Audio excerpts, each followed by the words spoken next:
Yan ang mensahe ng chapter 12 of Revelation. Hindi ko po bibigyan ng toon pansin the origin of Satan. Hindi ko po bibigyan po ng pansin today yung kahulugan po ng babae kung saan she is in heaven where there are 12 stars above her. That will be for another time. Ang nais ko po mabigyan po ng pansin po dito is knowing who your enemy is. May tatlong kaaway po ang simbahan. May tatlong kaaway ho ang bawat Kristiyano. The first one being is the flesh. Ang kalaban po natin sa araw-araw ay ang ating mga laman. And by flesh, hindi ko ho sinasabi po dito ang ating pisikal na katawan, kundi ang ating makasalanan na pagkatao na tinatawag the flesh, our sinful and fleshly nature. Everything that we desire against God ay nagmumula po sa tinatawag natin laman. Everything that opposes God is from the flesh. Everything that is contrary to God ay nagmumula po sa ating mga laman. And to this fact and reality, ang kalaban po natin sa araw-araw is our sinful nature. Pero hindi lang ho ito ang ating kalaban. Ang sabi din po ng Biblia, we are not to love the world, neither the things that are in the world. For if any man loves the world, the love for God the Father is not in him. At bakit po natin kalaban ang mundo? It's not so much yung planeta ang kalaban ho natin dito, o yung mga tao who is also made in the image and likeness of God. Pero ang kalaban ho natin dito sa mundo, mga kapatid, is the immoral and satanic system by which it is run by. At may tatlong bagay that runs the system of the world. Sabi po ng Biblia, for the lust of the flesh, the lust of the eyes, and the pride of life. All these things are from and of the world. So ito ang kalaban po ng mga Kristiyano sa araw-araw. The distractions ng mundo. Yung paghihikayat ng espiritu ng mundo. Yung mga usapin na nanggagaling sa mundo. Yung mga bagong trend sa ating mundo. Ang lahat ng mga binibigay po ng panghihikayat mula sa mundo is to distract the church from her mission and her purpose in the kingdom of God. Kaya ang sabi po ni Apostol Pablo, that we are in a race. At habang tayo po ay tumatakbo, Satan, who is always on the sideline, is going to do all that he can to distract you from getting to the finish line. Kaya nga sabi po ng mga ngaral in the book of Hebrews chapter 12, habang tumatakbo po tayo, let us lay aside every weight of sin that so easily distracts us. So ang kalaban po natin ay ang ating mga laman. We are always going to be in warfare against ourselves. Habang hindi pa ho dumarating yung glorification at hindi pa ho pinapalitan ni Kristo ang ating mga nabubulok at makasalanan na mga laman at katawan. Ang sabi ng Biblia, we will always be at war. Kaya nga sa mga kababaihan of this church, habang pinag-aaralan niyo po ang Romans 6, Romans 7, Romans 8, napakaklaro that you are at warfare with your humanity. Kalaban mo ang iyong sinful nature. Put to death those things that are against God. And we are also against the world. Whatever you watch, whatever you see on your cell phones, whatever you hear, lalabas ka lang sa mall, you're going out to eat, there's always distraction that tries to awaken your flesh. Kasi this world, mga kapatid, is not for the church. It is against the church. Sabi po ni Juan, the whole world lies in wickedness. Ang sabi po ng Biblia, the whole world is the domain ni Satanas. For the God of this world has blinded the minds of them. Sabi po sa 2 Korinto 4, talatang 4. And lastly, si Satanas, siya ang may hawak po ng mundo in the sense of controlling it by sin. Siya yung tinatawag the prince of the power of the air. Siya ang kumikilos sa mga taong ayaw sumunod sa Diyos. So dahil po natagpuan po natin sa Biblia na ang kalaban po ng iglesia is not your pastor, it is not your brothers or sisters in Christ, it is not your co-worker, Hindi yung makulit po natin ng mga kamag-anak o minamahal po natin sa buhay, hindi sila ang ating kalaban. Ang kalaban po natin is the flesh. Ang kalaban po natin ay ang mundo. And most importantly, ang kalaban po natin ay si Satanas. At kapag nakalimutan ho natin kung sino ang ating kalaban sa espiritual, iisipin ho natin maaari na ang kalaban mo ay yung boss mo. Kamag-anak mo, asawa mo, mga anak mo, mga kapatid mo.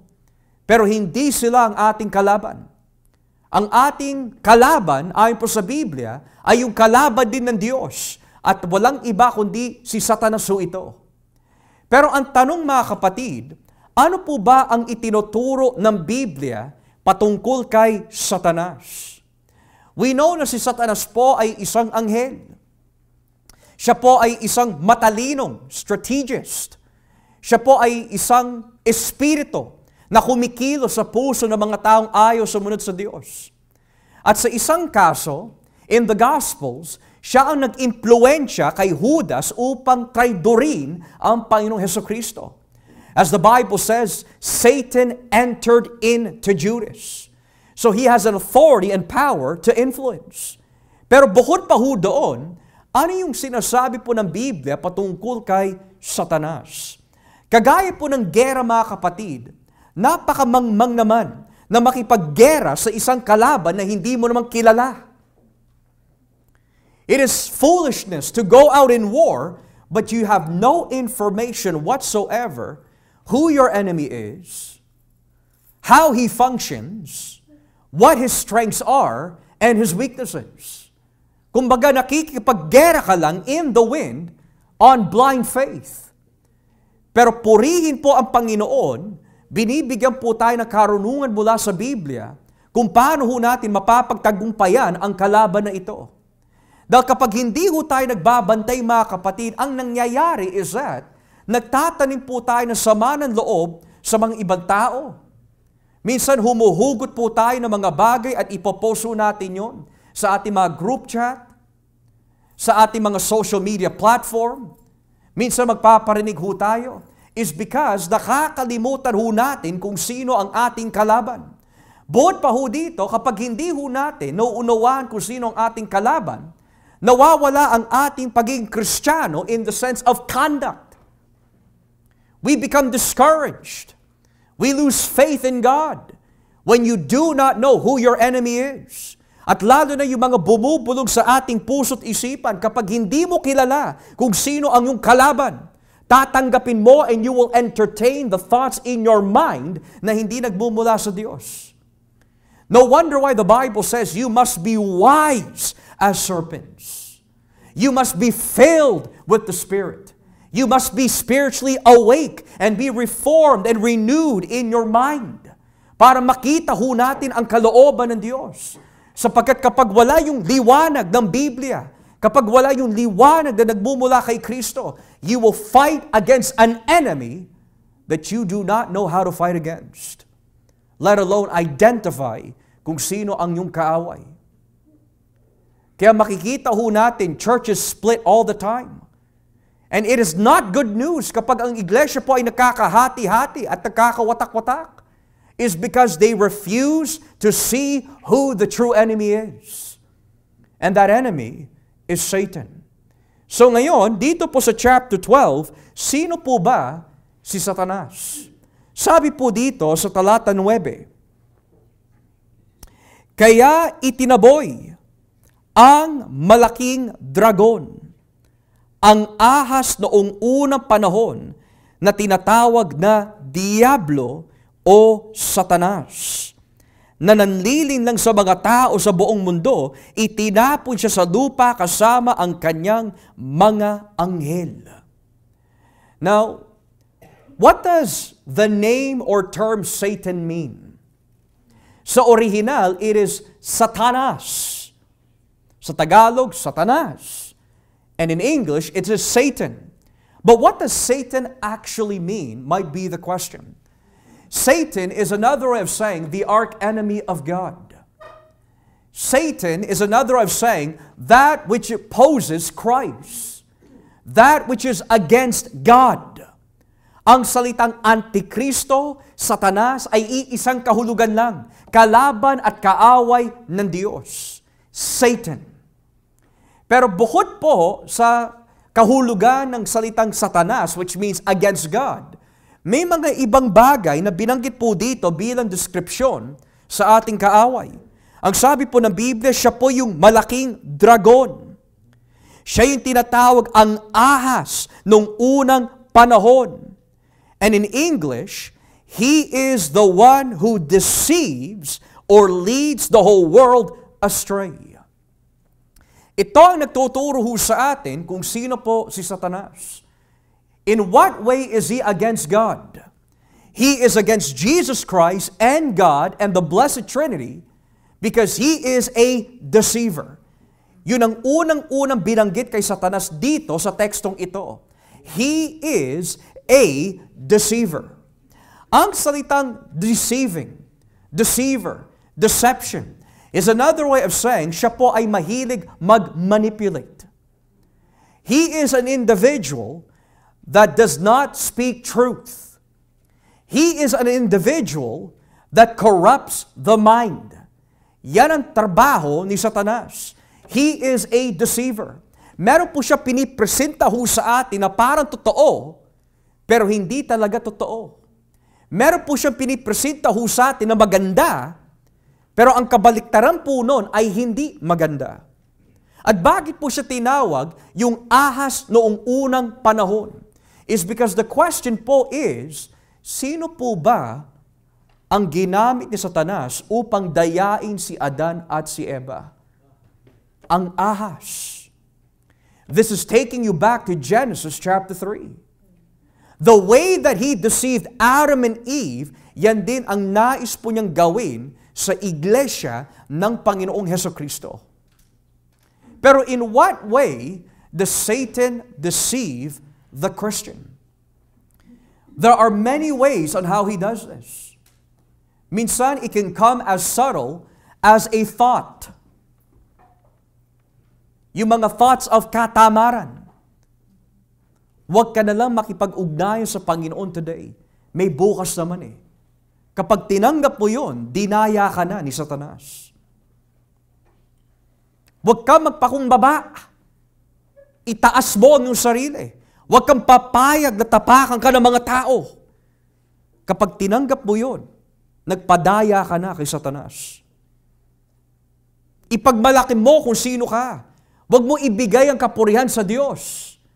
Kapag tinanggap mo yon, dinaya ka na ni Satanas. Or, unahin natin ang ibang bagay. Huwag na ang kaharian ng Diyos. Saka na yan. Nagpadaya ka na kay Satanas.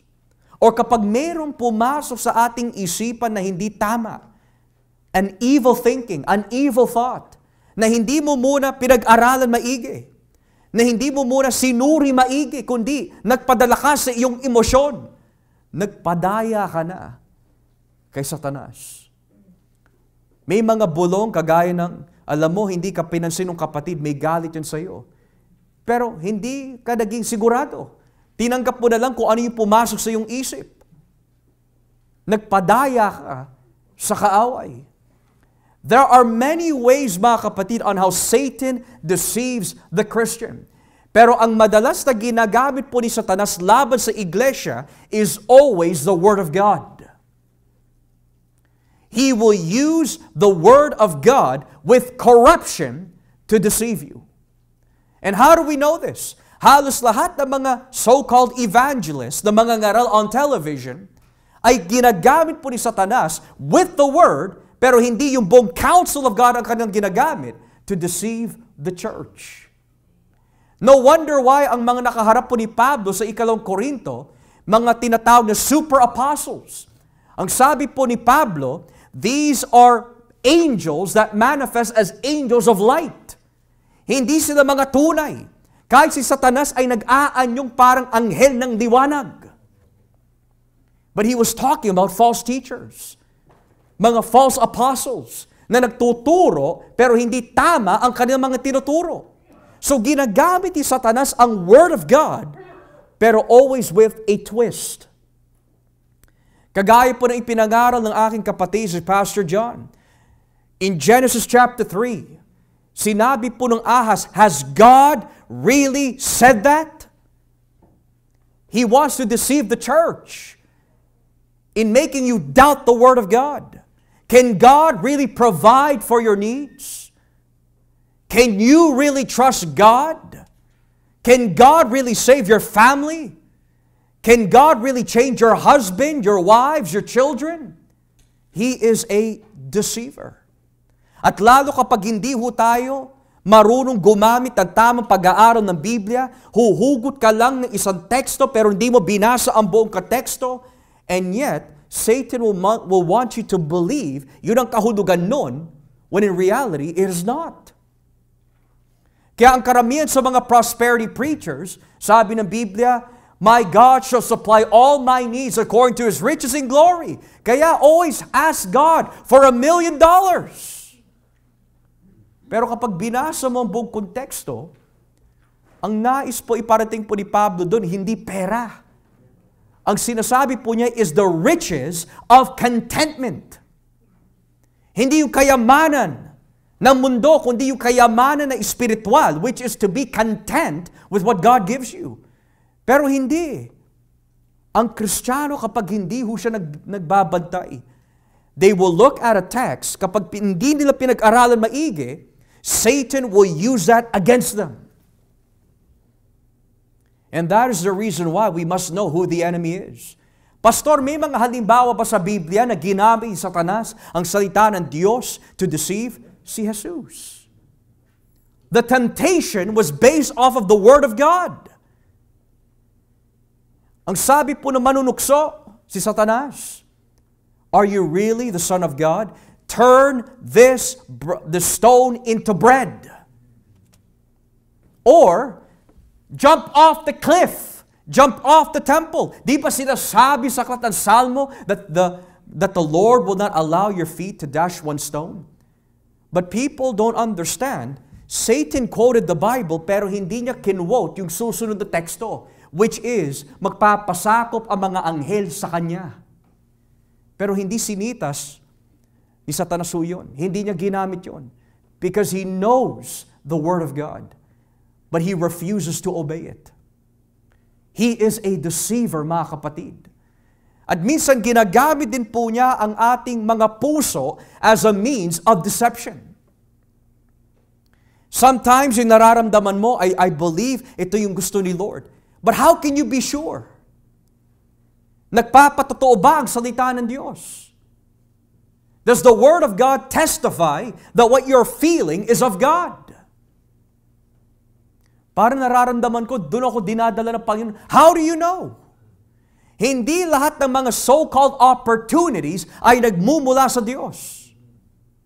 And how do you know that not all opportunities are from God? Because when God gives the opportunity, it is to bring you closer to Him, not further away.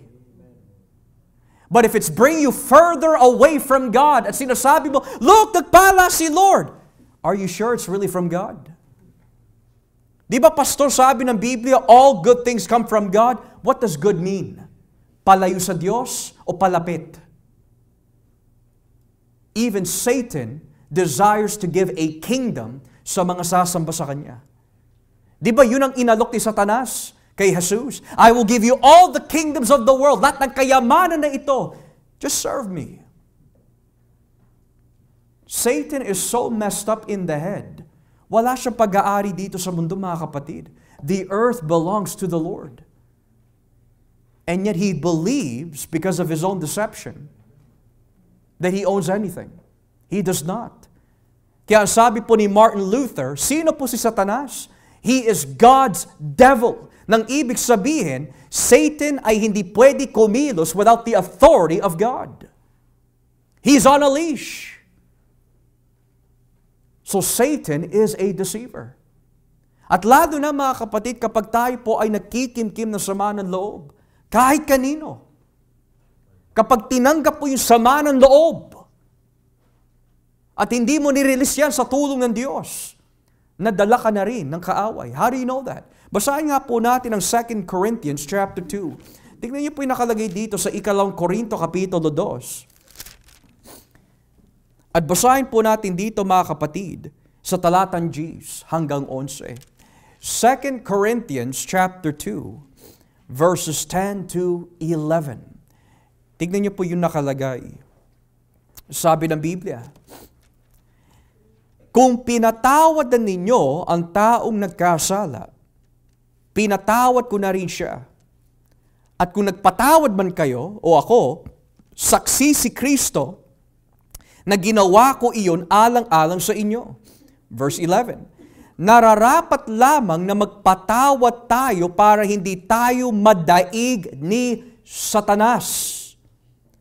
Alam naman natin ang mga binabalak niyang masama, in order that Satan might not outwit us, for we are not unaware of his devices or schemes. So how does Satan deceive the church? Where there is no love, where there is no unity, where there is no true love and fellowship and forgiveness, doon kumikilos si Satanas. Kaya nga sabi ni Pablo, patawarin mo yung nakasala sa inyo in the church. Na pinagdedebatehan po ng mga eskolar kung yung taong binabanggit po dito ay yung taong binabanggit sa 1 Korinto 5 na nakiapid sa asawa ng kanyang ama. Na hindi nagsisi nung una, but he was then excommunicated, walang kumakausap sa kanya. He was under disciplinary action, pero dumating yung tamang oras na numbalik siya sa Panginoon. At kung siya yung binabanggit po dito, sabi ni Pablo, patawarin mo na yung kapatid na yun. Kasi kung hindi mo siya patatawarin at ilalayo mo ang loob mo sa kanya, pati na rin ikaw na daya ni Satanas. We are not ignorant of his devices. Hindi lang po yun mga kapatid. Kapag dinadaya po tayo ni Satanas at lagi ho natin pinapakinggan ang isang bagay na hindi nagmumula sa Diyos, binibigyan po natin ng pagkakataon at puwang na kumilos ang kaaway sa ating buhay. Tignan niyo po yung sinasabi dito sa aklat ng Efeso Kapitulo 4. Dito po tayo sa Efeso 4 at basahin nga po natin ang talatang 26 hanggang 27.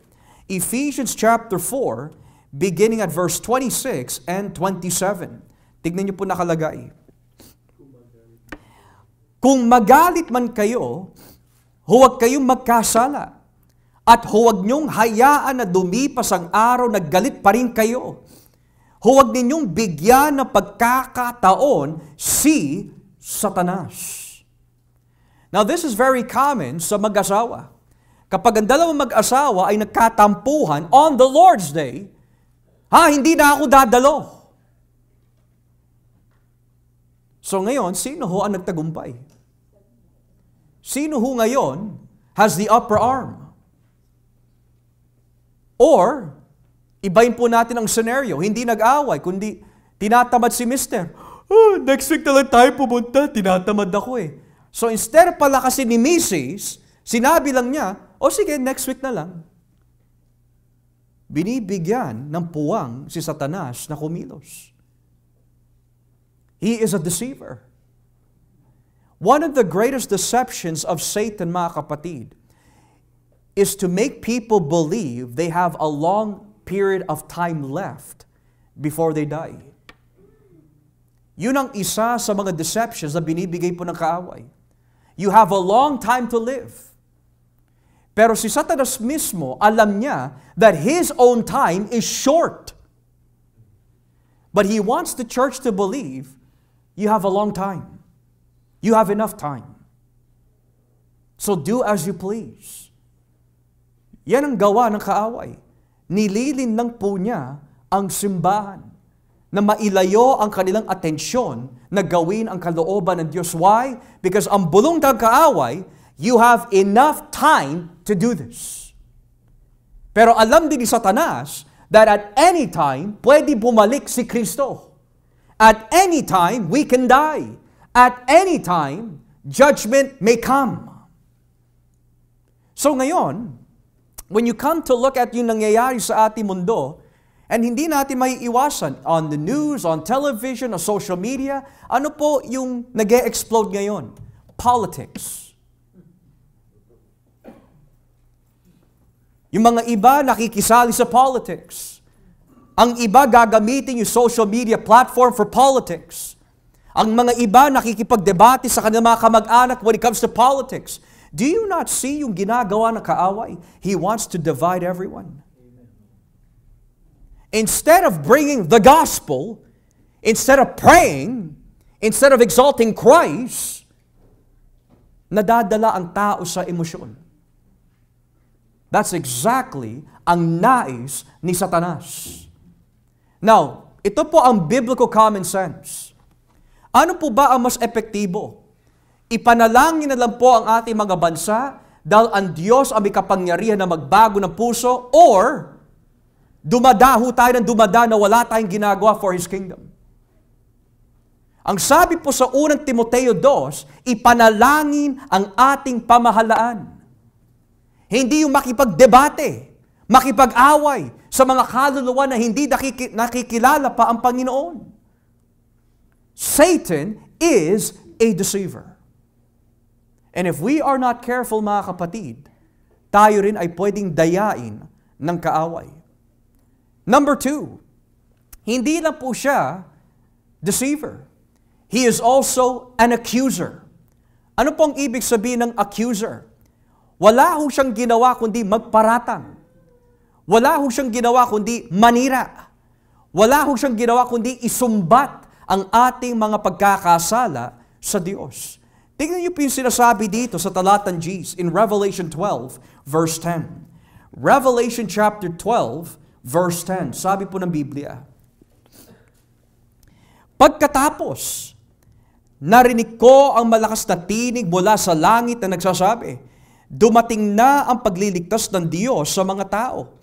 Ipinapakita na niya ang kanyang kapangyarihan bilang hari at ang otoridad ni Kristo na kanyang pinili, sapagkat pinalayas na mula sa langit ang umaakusa sa ating mga kapatid sa harap ng Diyos araw at gabi. Na bakit po tinawag si Satanas the accuser? Kapag tayo ay nakakasala sa Diyos, He accuses us before God in heaven. Yan, lingkod mo yan. Paulit-ulit na lang bumabaksak, lingkod mo yan. Yan, lingkod mo yan. Lagi na lang mainit ang ulo. Yan, lingkod mo yung babae na yan. Wala nang ginawa kundi sigawan ang kanyang asawa. Yan, lingkod mo yan. Yung mga magulang nga niyan, hindi niya pinapakinggan eh. Kristiyano yan. Yung mga bagay na hiniling po natin ng kapatawaran sa Diyos, yan ang nais ibalik ni Satanas sa ating isipan to bring you down. He is the accuser of the brethren. Minsan may mga lilitaw sa ating isip, has God really forgiven me? Napakabigat ng aking kasalanan sa Diyos. And yet may mga bumubulong, God has not forgiven you. You are unqualified to be a Christian. You might as well quit what you're doing and go back to the world dahil paulit-ulit lang naman ang ginagawa mo. Give up! Wala kang kwentang Kristiyano. Iiyak-iyak ka sa Panginoon na mag-isa sa kwarto, tapos paulit-ulit mo namang ginagawa. Give up! Or minsan, pwede gamitin ni Satanas by influence yung mga tao sa loob ng bahay. Bagsak ka na nga, mahina ka na nga, dadadaing ka pa. Kasi ganyan ka. Instead of, manalangin tayo. Nagkukulang ka sa Panginoon.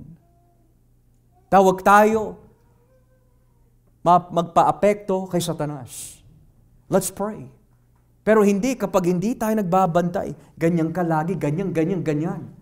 Nagtuturo ka pa naman sa amin. Hinihikayat mo kami sa church, pero ganyan ka. We must understand that Satan is an accuser.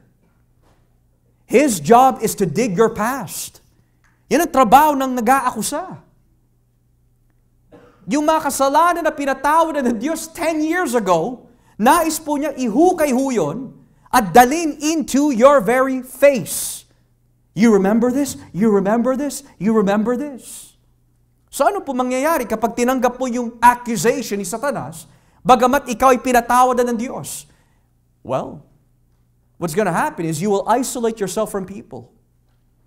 You'll be so discouraged, so depressed, so hopeless, dahil tinatanggap mo yung condemnation na pinatawad ka na ng Diyos, pero yung condemnation na yun nanggagaling kay Satanas.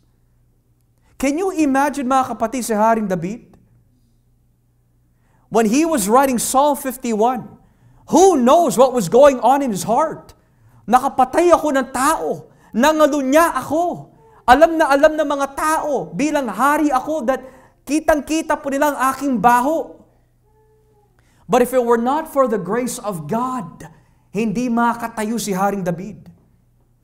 A good example, mga kapatid, ay si Pedro. 3 beses po niya tinanggihan si Jesus. Pero nung siya'y tinatanong ni Kristo na 3 beses, Pedro, do you love me? Pedro, do you love me? Pedro, do you love me? Bakit hindi makasagot ng tama o maayos si Pedro?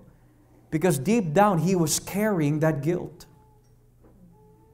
Ang trabaho po ni Satanas is to keep the guilt in your soul para wala kang kapayapaan. Minsan may mga bulong, wala kang kwentang ina, wala kang kwentang ama, wala kang kwentang anak. Bakit mo sila nasigawan? Bakit ka ganyang kumilos kung ikaw ay Kristiyano? These are accusations, mga kapatid, for the purpose to condemn you. Pero purihin po ang Panginoon na sa ilalim po tayo ng bagong kasunduan. Kung saan sinabi po ni Yahweh, their sins I will remember no more. It's done, it's erased, it's been forgiven. Pero yun ang nais gawin ng kaaway. And if you are not careful, you will have self-pity on yourself. Kaawa-awa naman ako. Bakit ka kaawa-awa? Pinatawad ka ng Diyos, kaawa-awa. No, you should rejoice. Hindi yung magmumukmuk ka sa isang kwarto. Now, it's one thing na nagmumukmuk ka sa kwarto because of lack of knowledge. But it is another thing where you know what the Word of God teaches, pero nagmumukmuk ka pa rin. Kamangmangan ang tawag doon. You're wasting time.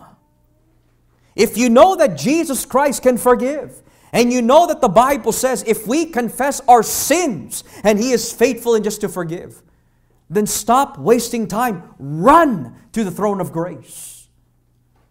Hindi yung ilang araw ka nakakulong, nagdadrama tayo doon, nag-aaksaya tayo ng oras. Hindi, run to God. Run to the throne of grace. Because we are in a race, mga kapatid, and that race involves your souls. Can you imagine you're in a race? Takbo ka ng takbo. Tapos may nakita isang kapatid na dapa. At yung dapa ho niya represents his discouragement. O kapatid, bakit ka natigil? Bakit ka nakaupo dyan? Tumakbo ka. Kasi parang hindi ako pinatawad ni Lord. That's a weak mindset. What do you mean hindi ka pinatawad ni Lord?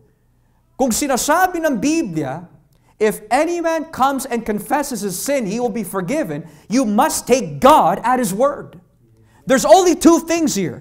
It's either totoo ang Diyos o sinungaling.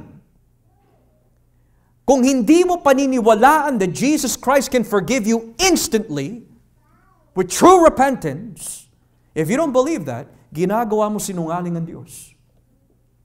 Because Jesus Christ, ang dating ho nun, Jesus Christ came to die on the cross, but He has no power to forgive or save you. Yun ang dating nun.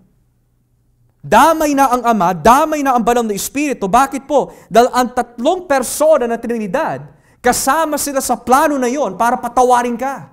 And when you say that God has no power to forgive you, you make God the Trinity a liar. Kaya nga sabi po ni Pablo, where sin abounded, grace did much more abound. So here's the truth, mga kapatid. How deep is your sin? How great is your transgression before your God?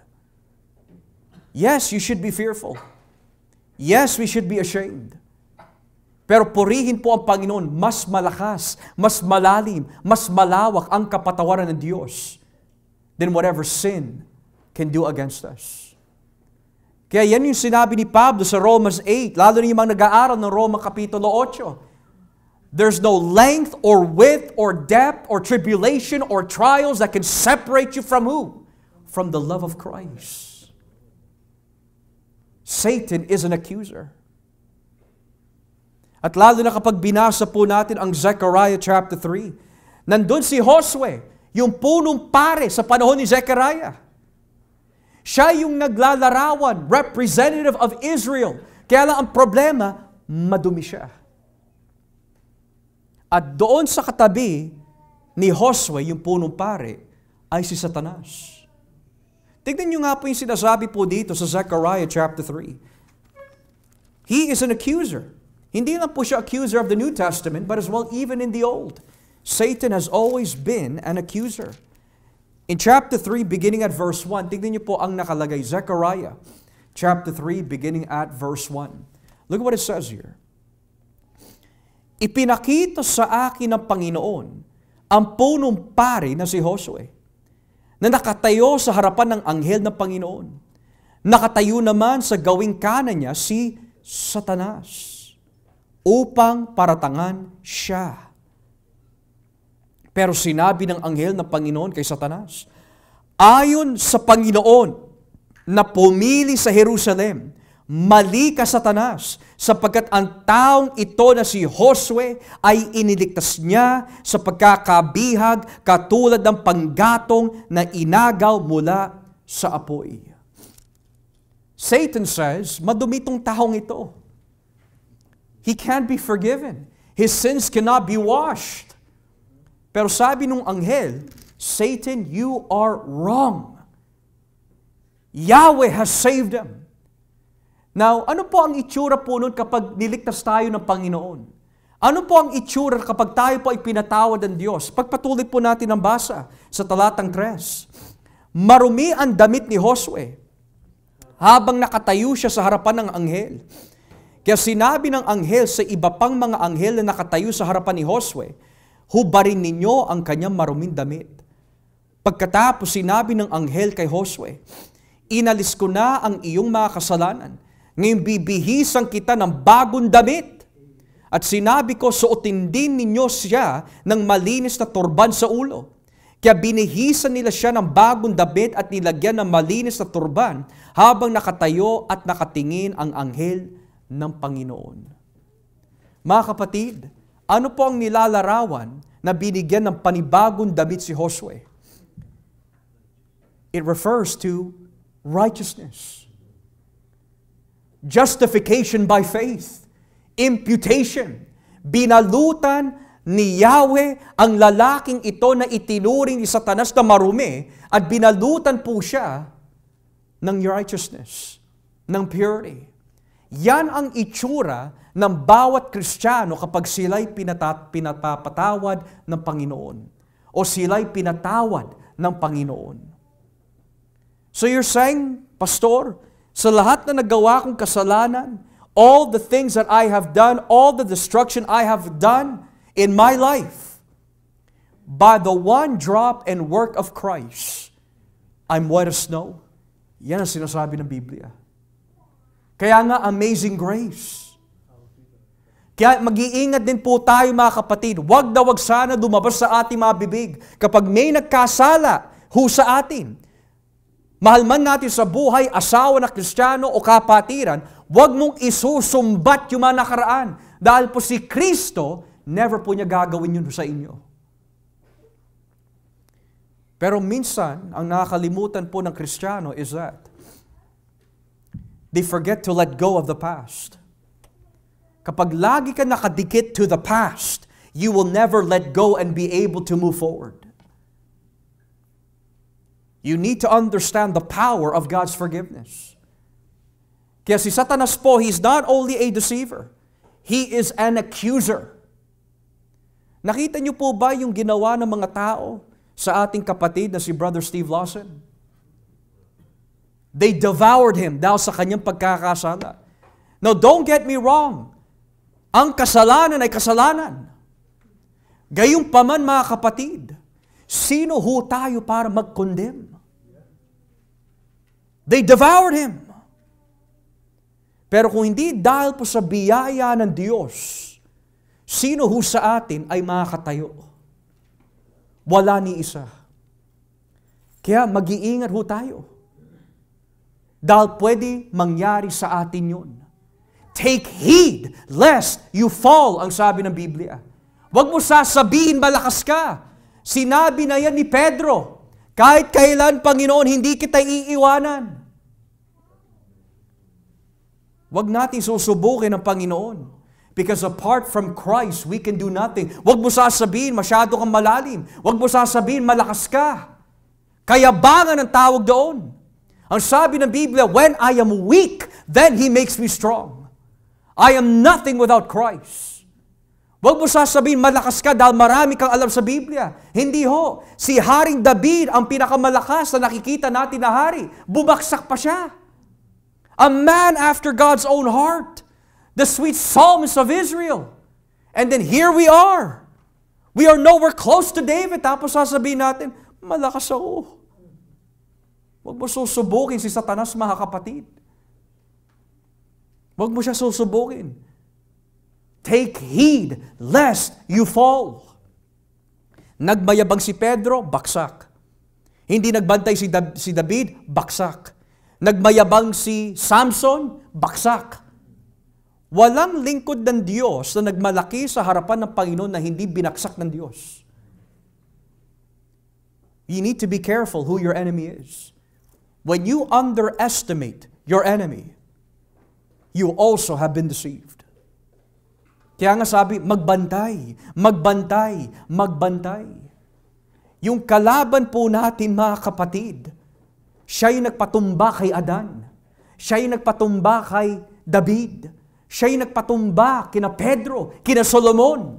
Pero ang hindi niya kaya patumbahin ay ang ating Panginoong Jesus. Satan is an accuser. Kaya kung nararamdaman mo na may lalabas sa iyong bibig na paratang o manunumbat ka na, hingin mo na sa banal na Espiritu na pigilan yung dila. Lalo na kung pinatawad na yung tao na yon. Kasi kung magsusumbatan lang tayo, mga kapatid, mauubos ang iglesia. Kaya sabi po ng aklat ng Salmo, if God counts our transgressions, who can stand in His presence? Wala ni isa. Number 3, He is the tempter. Satan is the tempter. Sa aklat po ng Mateo Kapitulo 3, kung ating po babasahin, or Matthew chapter 4, Matthew chapter 4, tignan niyo po yung nakalagay ho dito. Satan is called the tempter. Matthew chapter 4, verse 1. Sabi po ng Biblia,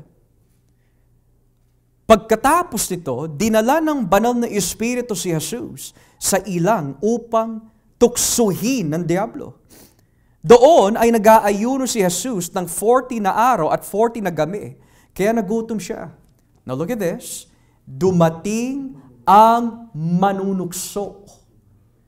You see how yung M is capitalized?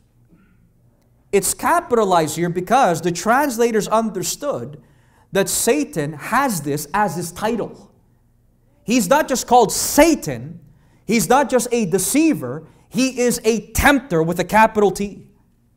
Now, bakit po siya tinawag ang manunukso? Is because aalukin ka ng kaaway to sin against God. Aalukin ka ng so-called opportunities which is not really from God. Aalukin ka ng kagandahan. Never nag-aalok si Satanas ng hindi maganda. Lagi siya nag-aalok ng maganda. Something that will cause your eyes to wander away. Ginamit po ni Satanas ang mga mata ni David upang tignan si Bathsheba. Magandang babae si Bathsheba. Ginamit po ni Satanas ang mga mata ni Samson upang tignan si Delilah. Hindi lang ho yun, nung inaalok po ni Satanas ang prutas kay Adan at Eva, ang sabi po ng Biblia, when Eve looked at the fruit, it was good and pleasing to the eyes. Lalo na po sa atin kapag mahilig po tayo mag-window shopping. Do you need it? How many bags do you have? How many shoes do you have? Do you really need another one? Or, may kotse ka na, you want to buy another car. Do you really need it? O naiinggit ka lang sa kapitbahay mo? May bahay ka na, but you want to buy another one. Do you really need it? How will that affect your time with your family, with Christ? Will you have to do multiple overtimes? Will you have to look for multiple jobs para lang mabayaran yon? Hindi lahat ng inaalok sa atin ay nagmumula sa Diyos. And that is who Satan is. He is a tempter. Kaya nga mga singles po dito, how does he tempt you? Sometimes with pornography, with lust. Yung mga nakikita mo on social media na nag-trigger ng lust, even for married men, mag-iingat din ho tayo. Bantayan po natin ating mga puso dahil when you keep scrolling, lust exists. Magbantay. He is a tempter. Or minsan sinisigawan ka sa work, may ugali ka na palaban ka. Kapag hindi ka nagbabantay, may mga bulong, lumaban ka. Lumaban ka. Ngayon, kapag lumaban ka, anong nais po gawin ni Satanas? Kasi kapag kumagat ka sa pain ko, mawawalan ka na trabaho, kawawa ang pamilya mo, at least, naprotektahan mo ang ego mo. Sige lang, magalit ka. He's a tempter. Si Kristo, mga kapatid, hari ng mga hari, Panginoon ng mga Panginoon, tinapakan ng mga tao, nilait ng mga tao, dinuraan ng mga tao, sinapak ng mga tao, inasar ng mga tao. Pero sabi ng Biblia, wala nang isang bulong na lumabas sa kanyang bibig upang siya'y magkasala. Yun ay hari na ng mga hari. Aminin natin, may kahinaan tayo. And the truth of the matter is, we don't want people to disrespect us. That is true. Pero may binabanggit po ba sa Biblia that we can retaliate? Meron po ba binabanggit? Well, it depends what you mean by retaliation.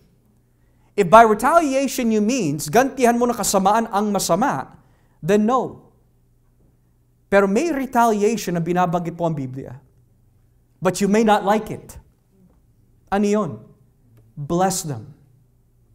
Pray for them. Love them. Forgive them. Render against evil with good. Pastor, di ko gusto yung ganung klaseng ganti. Wala tayong magagawa. Kristiyano ka eh. Not unless pahiyain mo ang Panginoon. Naprotektahan mo nga ang iyong reputasyon pero napulaan naman ang Panginoon. Sino nanalo doon? Wala. Tuwa-tuwa ang kaaway. At tignan mo to, uto-uto, tignan mo.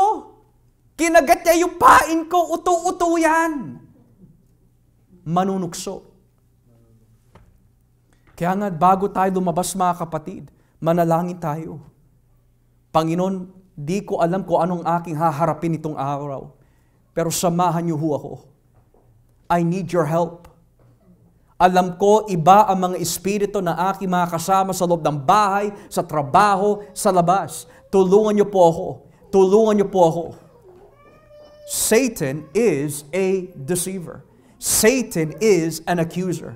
Satan is a tempter. Now, ano po yung ginagamit po ni Satanas to tempt you with? Kung saan ka mahina. Hanggat hindi mo sinusuko yung kahinaan niyan sa Diyos, hindi ka titigilan ni Satanas. Hindi pa niya sinusuko yung kamunduhan niya eh. Fine, doon ko siya titirahin. Makamundo ka pa rin ha, sige, ito ang mundo. Ayaw mo isuko, hindi kita titigilan. Kahit umiyak ka ng umiyak sa Panginoon, hanggat hindi mo sinusuko yan, titirahin kita. Ganyan si Satanas. What is your weakness, mga kapatid? you have to make sure that you starve Satan. Huwag mo siyang busugin. Starve him. Come to Christ. Kneel before Christ. Humingi ka ng lakas mula sa Diyos. Number 4, Satan is a thief. Satan is a thief. In John chapter 10, kung babasahin po natin, talatang Gs. John chapter 10, verse 10. Tignan niyo po yung nakalagay ho dito. Sabi po ng Biblia, sa Juan Gs, talatang Gs, dumarating ang magnanakaw. Para lang magnanakaw, pumatay, at mangwasak. Ngunit dumating ako upang magkaroon ng mga tao ng buhay na ganap. The thief comes to steal, to kill, and to destroy. Now, nais ko po ipaliwanag ang konteksto pong ito. Ang unang referensya, the thief comes to steal, to kill, and to destroy, is not a reference to Satan. Tumutukoy po ito sa mga Pariseo na nagtuturo ng maling aral. Because reading John 9, ang kausap po dito ay mga Pariseo. Jesus is continuing that thought in John 10. So ang unang referensya po dito as the thief ay yung mga Pariseo, false teachers. Subalit, saan nakuha ng mga false teachers yung ganyang klaseng mentalidad? Kay Satanas. In what way is Satan a thief? He is a thief, mga kapatid, when he desires to steal the knowledge of the Word of God from your hearts. Napag-aralan mo yun for your devotion. Dumating ang tukso. Nagtataka ka, teka lang, napag-aralan ko yun, bakit ako bumaksak? Bakit ko nakalimutan yun ang pag-aralan ko? I just learned that kanina. Bakit uminit ang ulo ko? Bakit ako na-discourage agad? I just had devotion kanina umaga. It's because kapag hindi binabantayan ang salita ng Diyos, the thief comes to steal. Nais niya nakawin yun. Ang trabaho din po ni Satanas ay nais po niya nakawin ang oras mo sa Diyos. Sino po dito, napapansin mo na yung oras mo ay napupunta sa ibang bagay at wala ka ng oras sa Diyos? He comes to steal. He's a thief. Ang nais gawin ni Satanas is to make you believe, give more of your time to the world rather than the Word of God because that is more exciting. Inaagawan ka niya ng oras. Because ano po ba ang meron sa salita ng Diyos? Satan knows that the more you hear the Word of God, the more hindi ka niya madadaig. He's a thief. He wants to steal your joy. He wants to steal your happiness in Christ. He wants to discourage you. Nais na nakawin ang confidence mo sa Diyos. Because he's a thief. You have to know who your enemy is. Number 5, he is a murderer and a liar. He is a murderer and a liar. Sa Juan 8, talatang 44, John 8, verse 44. Tignan niyo po nakalagay. In John 8, verse 44. Ang diablo ang iyong ama. At kung ano ang gusto niya, iyon ang ginagawa ninyo. Siya'y mamamatay tao mula pa sa simula. He's a murderer. At ayaw niya ng katotohanan. Dahil walang katotohanan sa kanya. Likas sa kanya ang pagsisinungaling dahil sinungaling siya at siya ang pinagbumulan ng lahat ng kasinungalingan. Satan is a murderer and a liar. Mga kapatid, sino po ang espiritu na kumikilos sa Planned Parenthood to commit abortion, to destroy the lives of fetuses? That's not God. That's Satan. Sino ang naglagay ng batas in our nations na wasakin ang mga tahanan with homosexuality, polygamy, destroying the home? Si Satanas. He is a murderer. Yung mga nahuhulog sa bisyo, ng mga nahuhulog sa droga, Sino ang umuudyok sa mga ito na sirain ang kanilang mga buhay? It is Satan. Because he is a murderer. And the greatest weapon na ginagamit po ni Satanas to murder the lives of people, to lose their lives, is to reject Christ.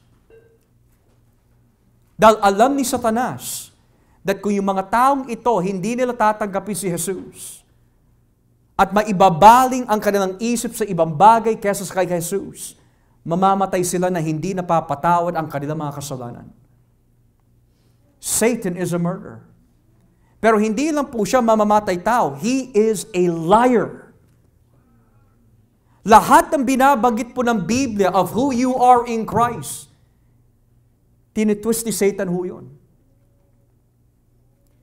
Ngayon, kaawa-awa po. Sino po yung mga kaawa-awa na mga Kristiyano? Kaawa-awa po yung mga Kristiyano na hindi naglalaan ng oras sa pag-aaral ng Biblia. Because you will not be able to determine if this is really from God or it's from the devil. Kasi ang Biblia, hindi lang siya nagbibigay ng kaalaman, kundi discernment. Kapag wala kang discernment, how will you know kung nararamdaman mo sa puso ay nagmumula sa Diyos o kay Satanas? How do you know? Kasi hindi tumatayo balahibo ko, pastor eh. Hindi magandang discernment yun. How do you know that if every opportunity na binibigay sa iyo ay nagmumula sa Diyos, or it's referring to the enemy to make you further and further away from Christ? Satan is a liar. Satan will make parents believe that if you give the world to your children for them to enjoy, there will be a time where they'll come to Christ. Kalokohan yun. Wala tayong mababasa sa Biblia, mga kapatid, that if you give them to the world, they will come to Christ. Kaya nga sabi po ng isang mga ngaral if you give your children to Rome, don't be surprised that they come back like Caesar.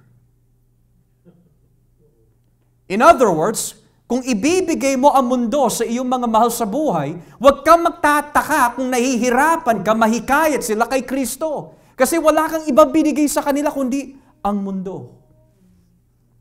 Satan is a liar.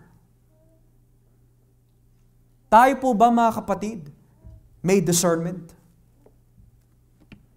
Kapag wala kang discernment, mapapasin mo sa buhay mo, napipilitan ka lang na maglingkod kay Kristo. Everything just becomes a routine. Magpapakitang tao ka, magkukungwari, para wala masabi mga ibang tao sa iyo, pero deep down, alam mo, this is not your thing. Well, you're deceived. You have believed the lie of the devil in thinking that church attendance makes you a Christian. No. Kagaya na nasabi ko sa inyo ngayon, mga kapatid, pastor should not be feared. This church should not be feared. It's Christ that should be feared. Because one day we will give account to Him, not me. Huwag ka matakot sa akin. I can't save you. I can't even save myself. Huwag ka matakot sa akin. Huwag ka humingi ng pasensya sa akin kapag tayo nagkakasala sa Diyos. Pastor, patawad, pasensya. Aanin ko yun. I can't save you. It's not my law you broke. Yan ang nais ipaniwala ni Satanas sa atin. His lies. Kaya kung wala kang discernment sa Word of God, matagal ka na dinaya ng kaaway. Kaya marami po ang mga tao na naniniwala sila'y Kristiyano dahil tinanggap po nila ang kasinungalingan ni Satanas. You can be a Christian without commitment. You can be a Christian without surrender. You can be a Christian and be worldly at the same time. You can be a Christian na walang kaayusan. You can be a Christian without structure. You can be a Christian without leading your family to Christ. You can be a Christian and be worldly and worldly and worldly. And they believe that. You have to know the enemy, mga kapatid. Kaya masakit ang salita ng Diyos. Pero yung salita ng Diyos ang nagbibigay gamot sa kasinungalingan na nilalagay ng kaaway sa atin. At sa kahulian, Satan is like a roaring lion. Unang Pedro 5, kung ating po babasahin. At dito na ho tayo magtatapos. Unang Pedro, Kapitulo 5, talatang 8. Unang Pedro 5, talatang 8. Tignan niyo po nakalagay. Humanda kayo at mag-ingat. Dahil ang kaaway ninyong si Satanas ay umaali-aligid na parang leyong umaatungal at naghahanap ng malalapa. In English, be alert and of sober mind. Your enemy, the devil, prowls around like a roaring lion looking for someone to devour. Na bakit po siya hindi tinawag ng Biblia, Satan is a lion? Because Jesus Christ alone is the true lion of the tribe of Judah. Pero si Satanas is a roaring lion. Now, it is said in the animal kingdom that ang isang leon, kapag ito po ay nag-roar, you can hear it miles and miles away. As if they're really close, pero they're actually miles and miles away. And the purpose po ng mga lions, kung bakit po nila ginagawa po yun, where they're roaring so loud, where it's heard miles and miles away, is to bring the word intimidation. Yan ang gawa ng kaaway. He is like a roaring lion wanting to intimidate you. Halimbawa, inuusig ka about your Christian faith, pero natatakot ka to contend and defend your faith. Satan, like a roaring lion, wants to intimidate you. At nangyayari din po yan sa loob ng tahanan. Minsan yung mga Kristiyano na mga babae na-intimidate sa kanilang mga hindi mananampalataya ng mga asawa. O minsan yung mga Kristiyanong lalaki na-intimidate sa kanilang mga asawang babae. Why? You are called to be courageous and leader in Christ. Pero ito ang nakakalungkot. Kapag ang iyong asawa, lalaki man o babae, ay naturingang Kristiyano, and you are intimidated to strengthen them in Christ, something's wrong. God forbid kung mangyari yan sa amin, mag-asawa, God forbid that kailangan ko pa hatakin ang aking asawa para lang makarinig na salita ng Diyos. If we are Christians, hindi dapat sapilitan ang ating pakikinig sa salita ng Diyos. Pero kung napipilitan tayo, bakit mo tinatawag sarili mo bilang Kristiyano? Kapag sinabi Kristiyano ka, tupa ka. At anong hinahanap ng tupa? Ang tinig ng Diyos. Nakakatakot po ng kondisyon yun. Ang mga naturingang Kristiyano na pipilitan gawin ang kalooban ng Diyos. That deserves deep soul searching. So ang si Satanas, ang habol po niya palagi ay yung mga taong hindi nagbabantay, mga hindi handa. Tayo po ba mga kapatid, lagi naghahanda? Lagi nagbabantay? Yan ang kaaway natin. Naghahanap po siya palagi ng butas para ikaw ay manghina, manlamig. Yan ang trabaho niya. At kapag yung butas po na yan ay nakita niya ho sa atin, laho po niya palalakihin ho yan. Kapag nakita ka niya nagtatamad-tamaran sa iyong espiritual, yan ang gusto ni Satanas. Kapag nakita ka niya na punong-puno ka na ng problema, yan ang gusto ni Satanas. When you're full of depression and discouragement, yan ang gusto ni Satanas. Lalo na when you're discouraged or depressed at hindi mo kinakausap ang Diyos, yan ang gusto ni Satanas. He's looking for people na malalapa po niya. He's looking for people who are emotional. He's looking for people who are always carried away by emotion. Those who are discouraged easily. Yun ang hinahanap niya. Kasi kapag hindi ka nagbabantay, that means hindi ka humihingi ng lakas sa Diyos. Kaya paulit-ulit na cycle. aangat, lulubog, aangat, lulubog, aangat, lulubog. Kasi hindi nagbabantay. You have to guard your hearts, mga kapatid. This enemy of ours, he is no joke. Marami na po siya pinataob ng mga lingkod ng Diyos. Marami na po siya mga tahanan na winasak. Marami na po siya mga Kristiyano na hawak-hawak po niya by the leg, sa leeg, in making them want to commit suicide because of discouragement. Kaya kailangan tayong mag-ingat. Kaya ang kalaban mo ay hindi yung pastor. Kung nagagalit ka, naiinis ka sa akin, buksan mo mga mata mo. Hindi ako ang kalaban mo. At tanggalin na rin ho natin yung pag-uugali, mga kapatid, at tahimik ka kapag kaharap mo yung tao, pero kapag wala ka sa kanilang presensya, ang dami mo dinadada. Tanggalin ho natin yun. Ang sabi ng Biblia, be truthful to one another. This is not just some organization, this is the church of the living God. Kasi nais ng Diyos hindi tayo maging plastic. He wants us to be real.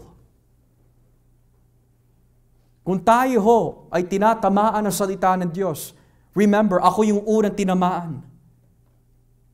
Dahil tuwing binabasa natin ang Biblia, hindi lang ikaw o ako, kundi lahat tayo ay sinusugatan ng Diyos. Dahil mahal niya tayo eh. Kaya tanggalin na ho natin yung maling pag-iisip, yan ang kaaway ko, yan ang kaaway ko. Hindi. Tandaan nyo yung sinasabi ng Biblia, yung nagsasabi ng totoo sa inyo, yun ang nagmamahal sa inyo. Anong gusto mo, peking kaibigan? Pangiti-ngiti na lang. Pero hindi ka niya sasawayin, hindi ka niya pagsasabihan, hindi ka niya i-remind. Sige, gawin mo ang gusto mong gawin. Malaya ka. Oh. Mahal kita, kaibigan, mahal kita. Hindi. The church needs to be one. We have an enemy. It's Satan. Pero alam niyo ho, sa kabila po ng mga nabanggit ho dito, bagamat he is a deceiver, he is an accuser, he is a tempter, he is a liar and a murderer, and he is like a roaring lion.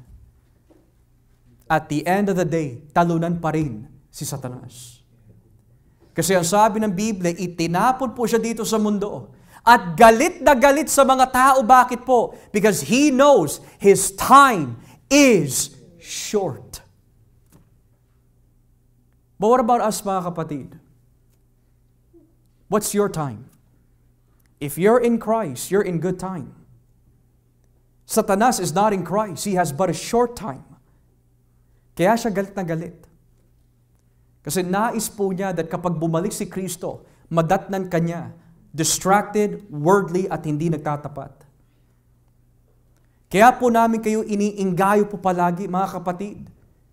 Kapag may mga gawain, if you are available, be there. Because the Word of God has something for you that's going to help your home, that's going to help your life, that's going to help the ministry.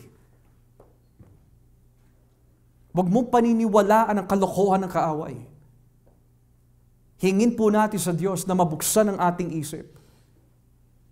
Because if Satan knows his time is short, we should also expect malapit na bumalik ang ating Panginoon. Satan is a defeated foe. You don't have to be defeated. Because greater is he who is in you than he who is in the world. Kaya nitong hapon, mga kapatid, naway, natutunan ho natin kung paano po kumilos ang kaaway. Kasi ngayon, wala na ho tayo maidadahilan kapag nahulog pa ho tayo sa mga pain ng kaaway. Kung tayo man ay mahuhulog is because hindi natin iningatan ang salita ng Diyos sa ating puso. Satan is a defeated foe. He is defeated. As we pray,